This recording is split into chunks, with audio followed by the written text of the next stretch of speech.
Fort ലോഡർഡെയിൽ വിമാനത്താവളത്തിലെ രണ്ടാം terminal baggage claim പരിസരത്ത് വെച്ചാണ് അക്രമി വെടിയുതിർത്തത്. വെടിയൊച്ച കേട്ടയുടൻ യാത്രക്കാരെല്ലാം ചിതറിയോടുകയായിരുന്നു. അക്രമിയെ ഉടൻ തന്നെ പോലീസ് അറസ്റ്റ് ചെയ്തു. കാനഡയിൽ നിന്നുള്ള വിമാനത്തിൽ നിന്നാണ് അക്രമി എത്തിയതെന്നാണ് റിപ്പോർട്ടുകൾ.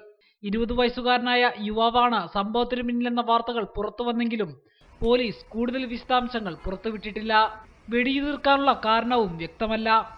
മാനസികാസ്വാസ്ഥ്യമുള്ളയാളാണോ അതോ തീവ്രവാദിയാണോ എന്ന കാര്യത്തിലും ഇപ്പോൾ സ്ഥിരീകരിക്കാൻ സാധിക്കില്ല എന്ന് അധികൃതർ വ്യക്തമാക്കി. സംഭവത്തിൽ നിയുക്ത അമേരിക്കൻ പ്രസിഡന്റ് ഡൊണാൾഡ് ട്രംപ് അനുശോചനം രേഖപ്പെടുത്തി.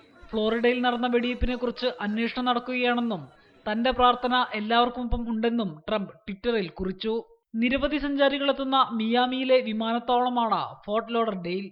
ആക്രമണത്തിന്റെ പശ്ചാത്തലത്തിൽ കൂടുതൽ പോലീസ് സേനയെ ഫോർട്ട് ലോഡർഡെയിൽ, ലോസ് ഏഞ്ചൽസ് വിമാനത്താവളങ്ങളിൽ വിന്യസിച്ചിട്ടുണ്ട്. International desk reporter.